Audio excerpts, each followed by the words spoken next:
Namo tassa bhagavato arahato samma sambuddhassa. Namo tassa bhagavato arahato samma sambuddhassa. Namo tassa bhagavato arahato samma sambuddhassa. Sadhu, sadhu, sadhu.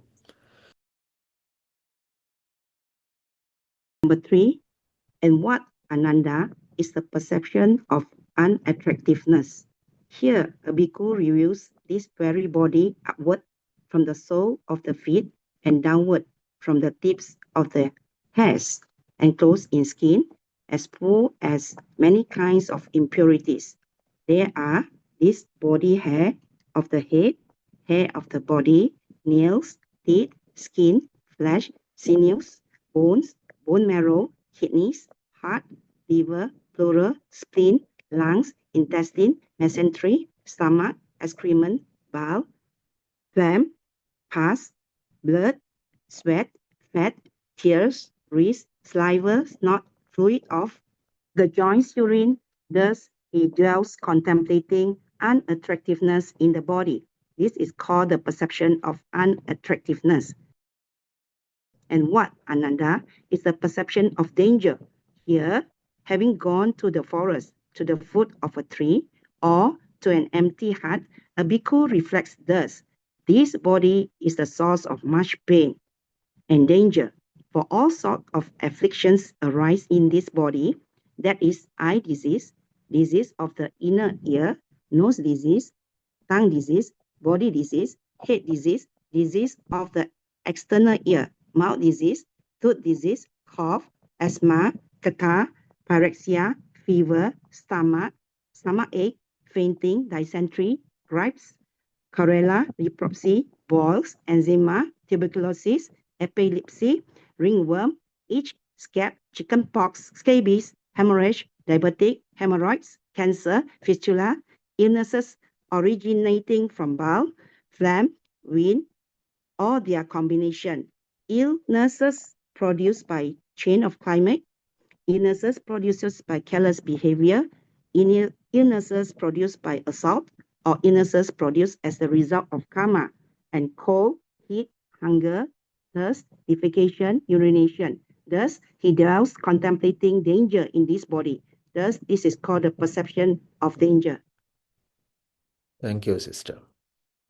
Okay, so this is the third perception or saññā. The meaning of it is unattractiveness or disgusting matters and foulness. This is the one of the best contemplation to focus on the body.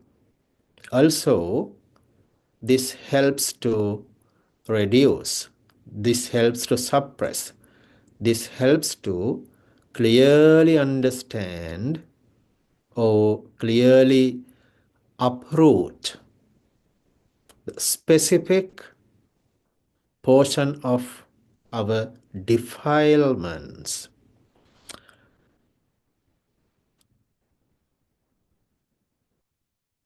Can someone answer what is that portion, what is that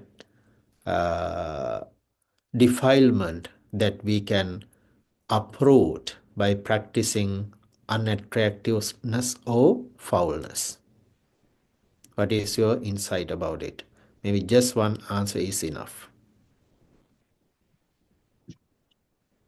Bhante, I would say is lust. Correct. So basically, our all actions are based on three unwholesome bases or three wholesome bases. Roots. Wholesome roots or unwholesome roots. Which is lobha, dosa, moha. Lobha is the very beginner step or the degree of the lobha is very light. But moving forward, when we let go the lobha, mentally, verbally, and physically, that can increase up to lust, sensual pleasures, so forth. Remember, in hindrances, the first one is sensual pleasures. We call raga or kama in Pali. And so one of the 4 meditations is this unattractiveness practice.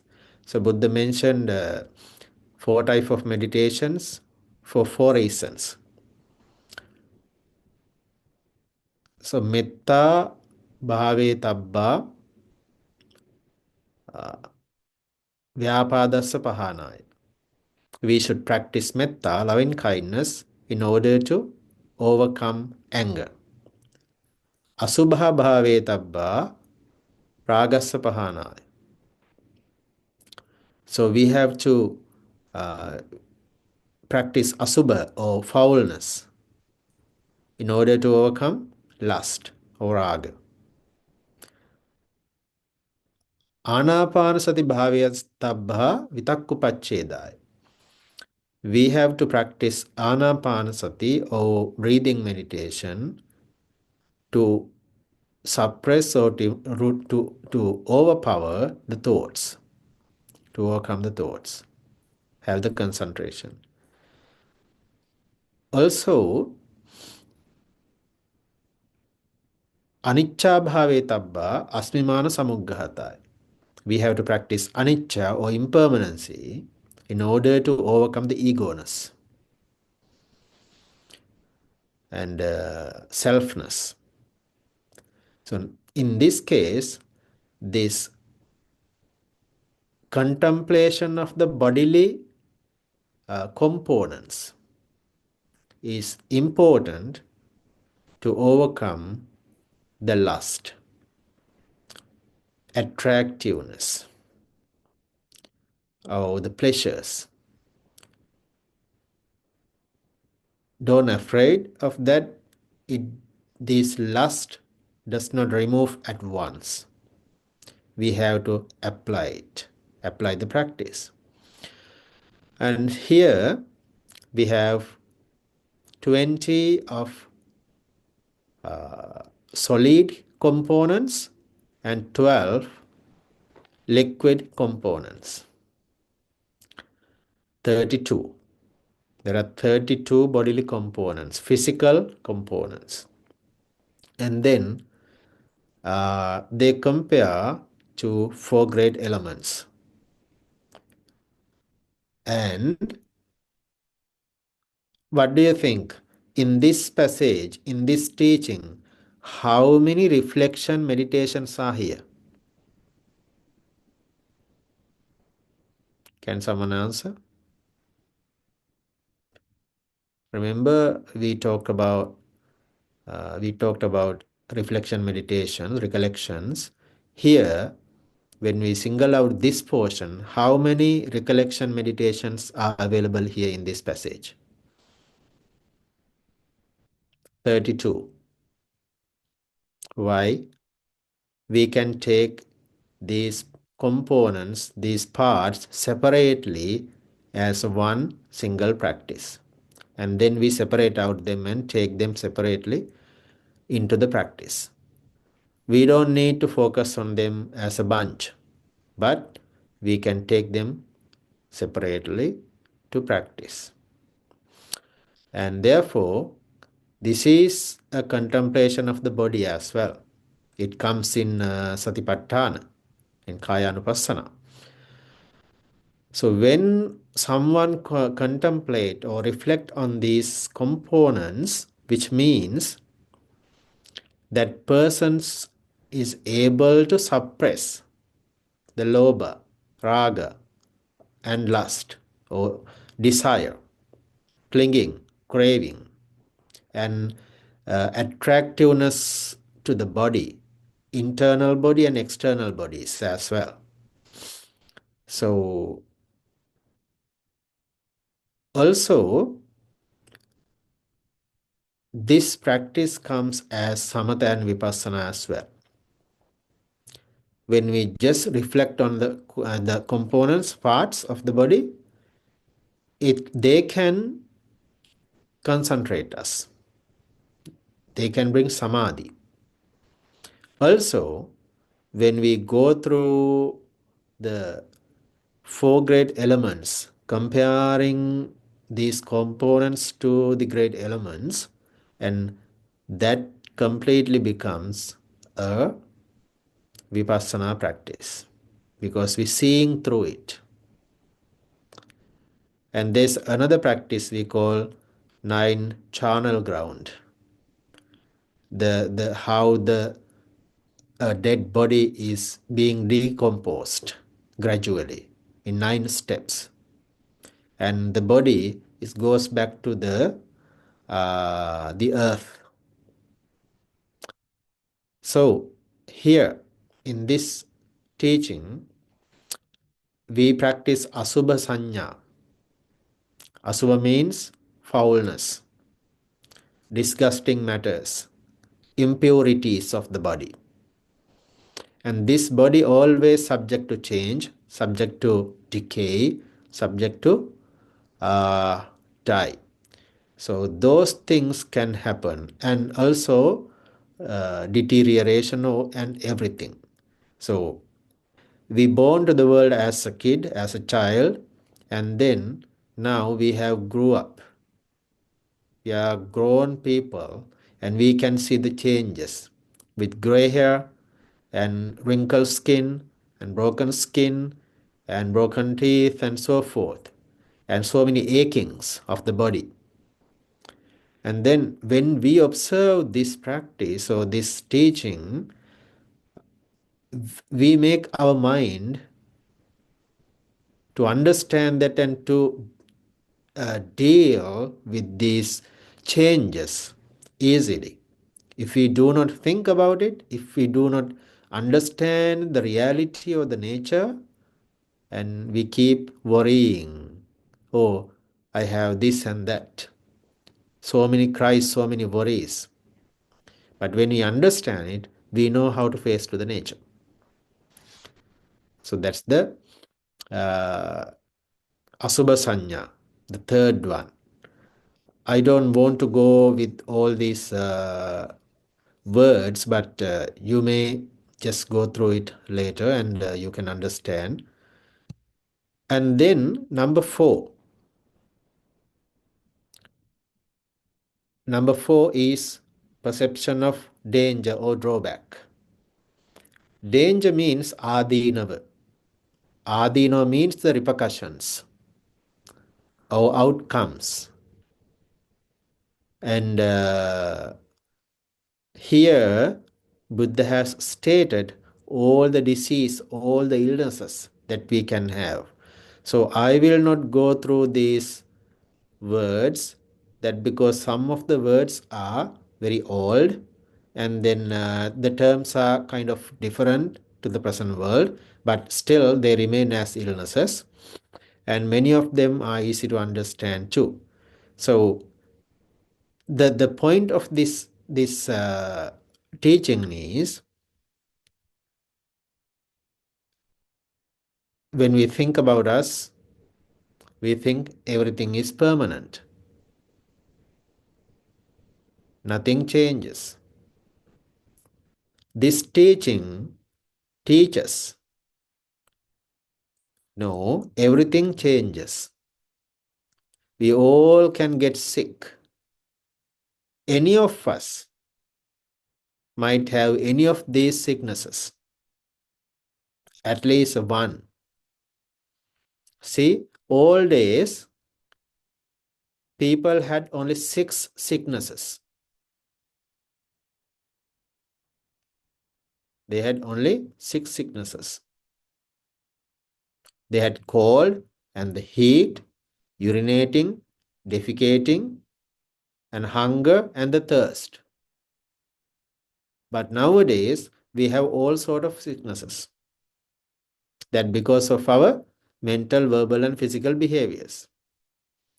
And those are the repercussions, consequences of our behaviors because of different type of applications, behaviors, habits. And then Buddha taught to focus on this ādīnava or danger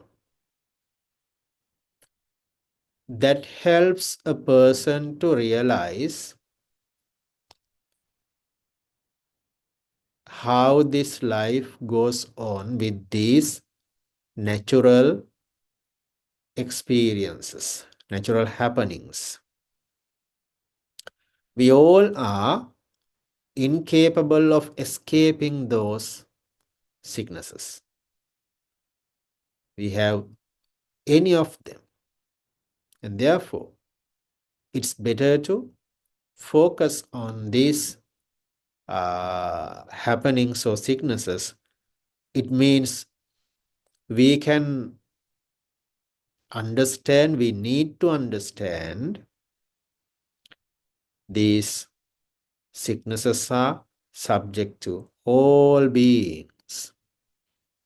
And Buddha says, if someone thinks who has a physical body, if that person thinks that may I will not have any disease or any sicknesses, then Buddha said that is a foolishness.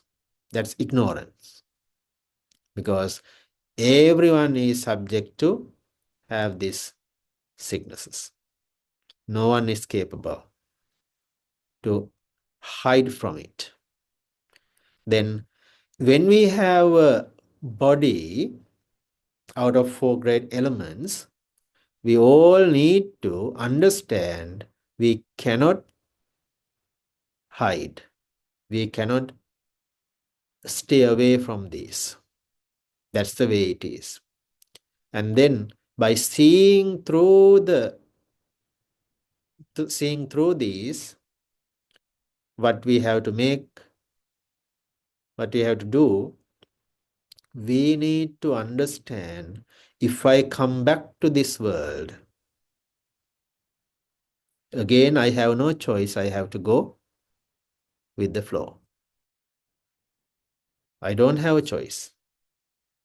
No matter what happens to me, I have to accept it. And also, this teaches, these are common in a human life, and whenever they come to us as meditators, we should be able to tolerate, handle them wisely. And this understanding helps us to make a shield in front of us when these things are happening, not to collapse. Because ordinary people, usually they panic whenever this happens. And they worry, they cry, they lament, and they run around the world to find the best doctor to treat.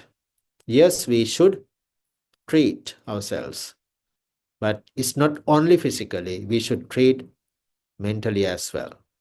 The mental healthiness deeply helps to the practitioner to not to worry about the outcomes of this life.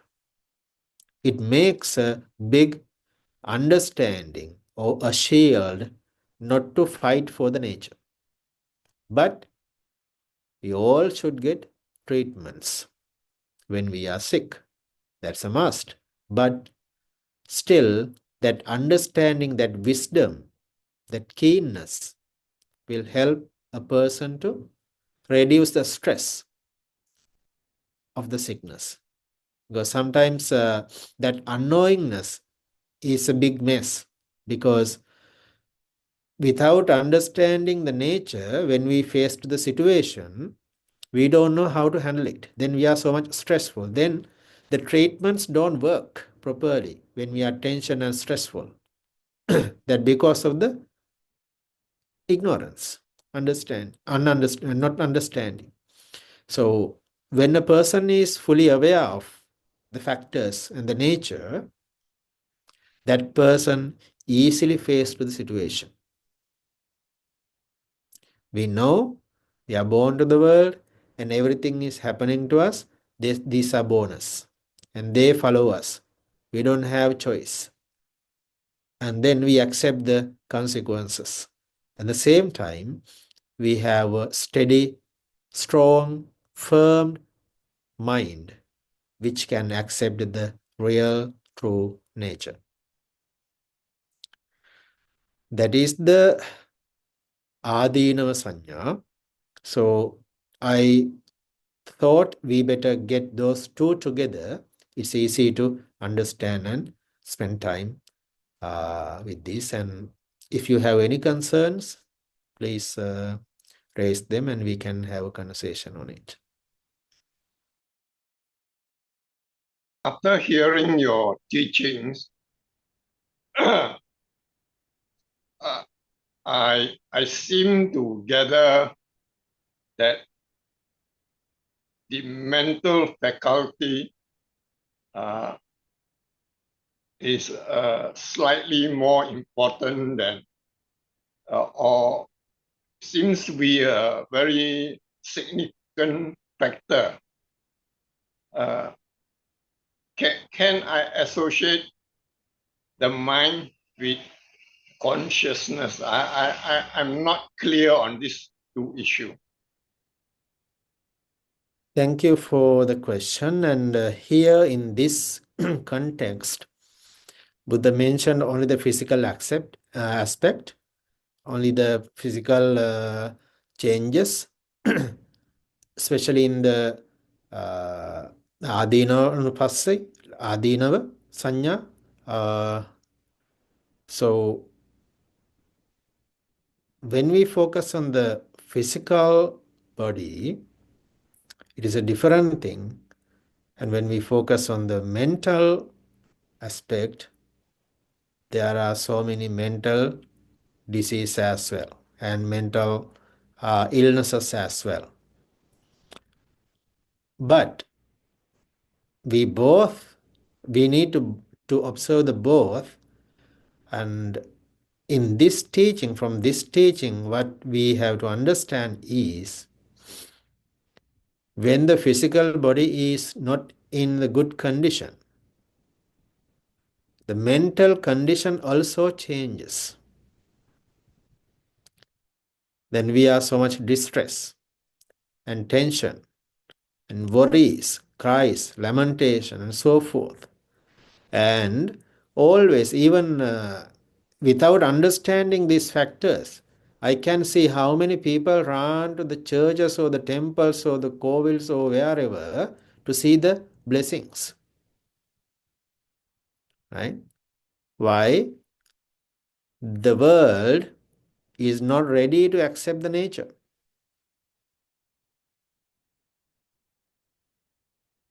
We always seek for blessings, and we believe in that someone can heal us. No, I am the only person who can heal me. So true Dhamma is that way. But still, we think that when someone blesses us, we can heal all the sicknesses. No. That means that belief makes us to heal ourselves mentally and we believe in the Buddha, Dhamma and Sangha and the other things. And then when we are stressful or upsetting with these happenings because of the ignorance which we have that we are not ready to accept the nature, and then we worry and we run behind everything seeking for blessings. So when someone blessed us, blessing means we say some kind words, loving words, kindful words, making the other person happy. And that we think, oh, because he or she blessed, then I'm healed, recovered. Well, so there is my fortune or misfortune, whatever happens to me. But there are mental illnesses, there are physical illnesses. We have to understand there are causes for those. And we just focus on them to understand, and we accept the nature. Also, we do the mental and physical treatments as well. And as a meditation, when we focus on the mind, so hindrances are mental illnesses. And lobha dosa moha is mental illnesses.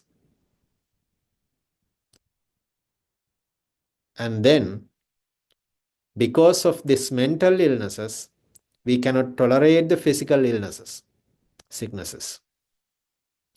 When the mind is ready to tolerate and accept patiently while having the treatments, and the physical sicknesses can be healed or treated very well because of the mental healthiness.